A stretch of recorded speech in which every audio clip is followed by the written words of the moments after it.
যাবে না। সারা উত্তরবঙ্গে জেগেছে, দক্ষিণবঙ্গে জাগবে, সারা বাংলাদেশ জাগবে। আমার এই 8 দফা রাত পর্যন্ত আমরা ঘরে ফিরে যাব না। আজ উত্তরবঙ্গ থেকে আওয়াজ উঠেছে, সারা বাংলাদেশ জ্বলবে যদি আমাদের এই 8 দফা নিয়ে কোনো প্রাণবাহন করা হয়।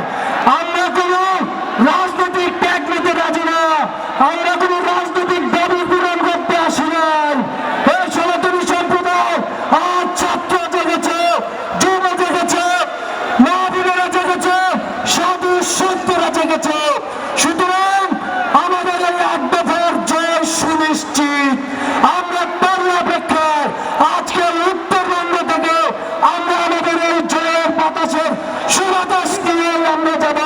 সারা বাংলাদেশে চিহ্নপ্রবীর নেতৃত্বে আমাদের এই আওয়াজ ছড়িয়ে দিব। কি উত্তরবঙ্গে আমরা কি 8 দফার জন্য প্রস্তুত? জয় শ্রীরাম, জয় শ্রীরাম, হর হর মহাদেব।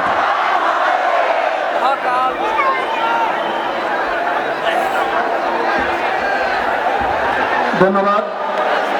এ পর্যায়ে সংক্ষিপ্ত বক্তব্য রাখবেন বাংলাদেশ সম্মিলিত সনাতনী জাগরণ জোটের অন্যতম প্রতিনিধি শ্রীমান দ্বিতীয় সিং।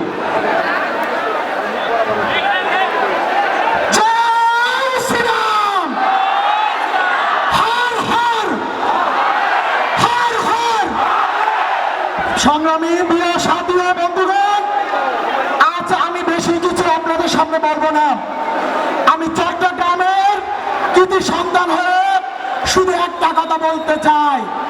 চট্টগ্রাম থেকে সেই 9 আগস্ট সারা বাংলাদেশের সনাতনী সম্প্রদায়কে ঐক্যবদ্ধ করার জন্য আমাদের সম্মানিত সনাতনী জাগরণ জোটের সম্মানিত মুখপাত্র শ্রী চিন্ময় কৃষ্ণ দাস ব্রহ্মচারী সকল সনাতনীকে ঐক্যবদ্ধ করেছে সারা বাংলাদেশে।